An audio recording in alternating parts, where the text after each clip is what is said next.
next presenter, who is Abbos Utkirov, who is also a PhD candidate at Westminster International University in Tashkent. The title of his presentation is Integrating TQM and SERVQUAL to Access Service Quality in Higher Education. Abbos, please. Thank you very much, Dr. and others. So let me start and briefly explain about the research. So it's integrating mainly this one of the chapter of the research, integrating TQM and SERVQUAL to assess the service quality in the higher education system. So this is a little bit background about me. So in agenda we will look through some background, theoretical background and methodology, findings and some recommendations. But what we currently have. So let me move further. So if we talk about the relevance of the research, so it's aligned with the presidential degree of the concept of development of higher education. So what our President Shalom states that at least 10 universities must enter to achieve the global ratings till 2030.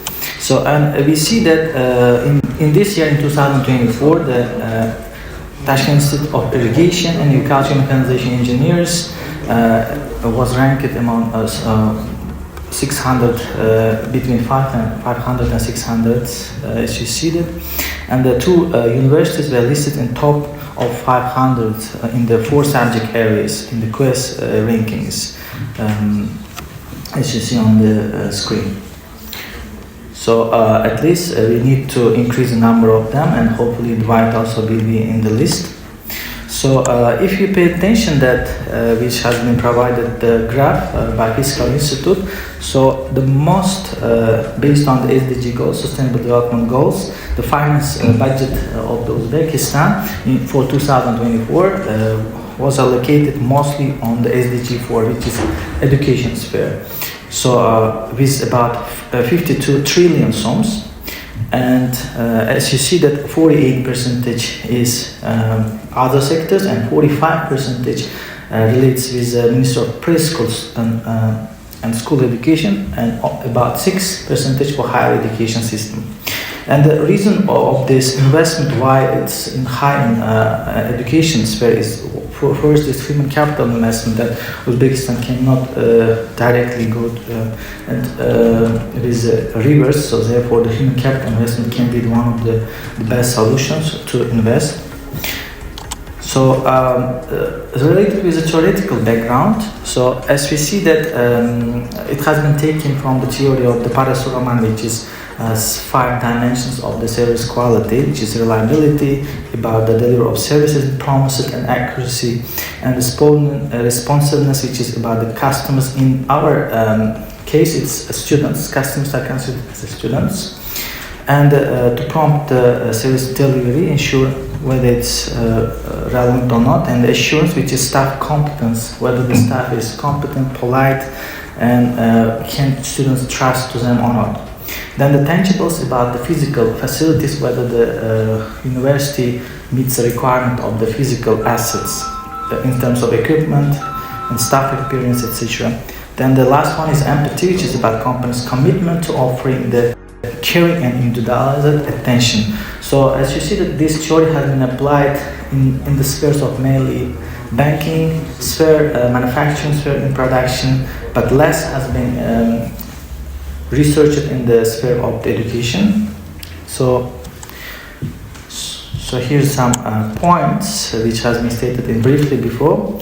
And if I move to the research hypothesis, we have 5 hypotheses, which is the tangibility of physical, so whether the university meets that, and they have a positive impact on consumer perception. Consumer perception is still perception in our case, and the reliability the same. That do they have a positive impact or not? The same with responsiveness, hypothesis for assurance, and 5 empathy.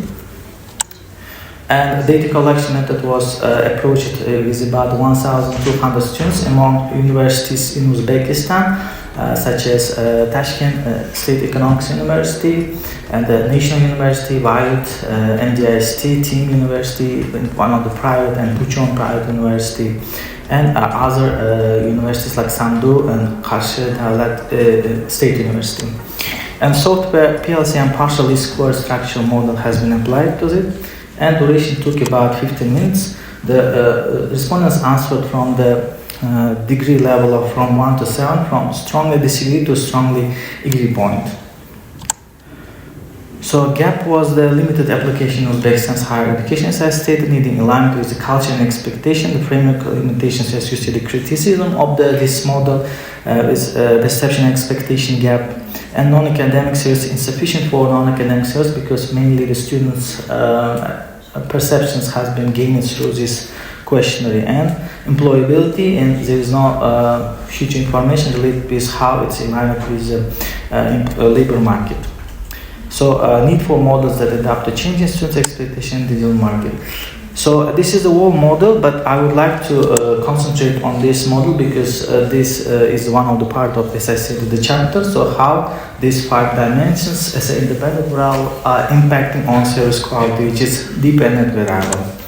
So this formula has been used, as you see, SQ is service quality, T is tangibility, R for reliability, responsiveness, assurance, and empathy, and the regression coefficient representing the strengths and the impact of each independent variable. So, as you see, the next part is about some descriptive statistics has been provided, and in general, we can say that they are more than higher than the 4 point, with ranging to 6, which is very positive perceptions means. And enhancing these areas can, for example, grading consistency, accessibility of teaching, and understanding student needs and non-academic skills are mainly considered as a needed for improvement in the future, based on the student's opinion. So, next part is reliability analysis. As you see, the Kronbach-Alhe here is higher than 0.7, and most of them are between 0.8 and 9. Higher than 9 even. So it means that measurement scales are reliable and well for assessing the service quality. So validity test also has been done with Kaiser, May, and Olkins. So as you see that the results confirm that appropriateness of the factor analysis for the data set. So PCA, which means the principal component analysis, also confirms that demonstrated dimensionality reduction, enhancing the data interpretation without loss of the key details. Eigenvalue, okay, thank you very much. So without, here we can see eigenvalue represents that we cannot lose any information. So regression model is also validating the improvements dimension can enhance the service quality. So we recommend to create the platform, which named the Rate My University platform, which can every student or academicians can enter and add their comments and feedback rating system, which is working on it. So it came up with generalizable impact limitations, and this is the thank you for your attention. If you have questions, Okay, thank you, Abbos, for your interesting presentation, which is related to further development of higher education. So if anybody has questions to Abbos. Rona? So you have mentioned the institutions, higher education institutions. So how do you foresee potential challenges that might be causing the effect on the implementing your model? This model in this higher education, and about the cultural side of because you used only Uzbekistan institutions. So I want to know about the cultural side of it.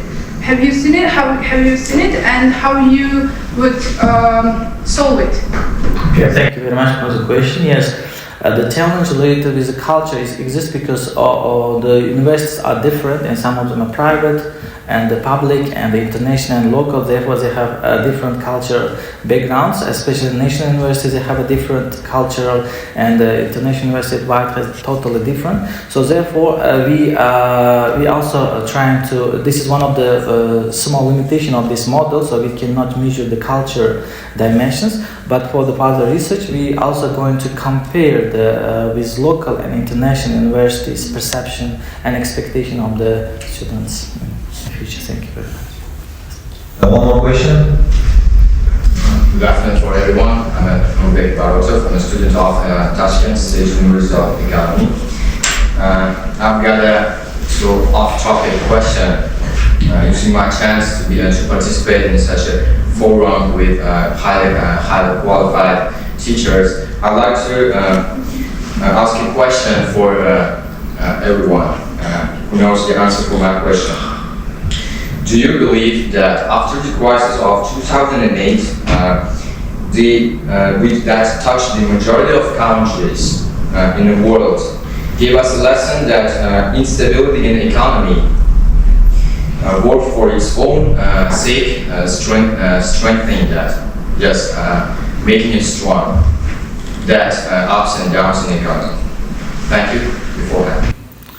Okay, thank you for the question. So I will try to answer from the education part. So yes, after the crisis, mainly currently what we face is AI is developing. So I also added about this. So which means that this kind of challenges may impact both positively and negatively. For example, there is a lot of problems and worries about that if the AI is implemented in the education sphere, a lot of maybe the teachers or other educations will be jobless, but in fact it creates another opportunities. And in order to how can I say that even in the crisis period, the competence plays main role, and the competence of the university are not currently difficult to measure for, especially for students.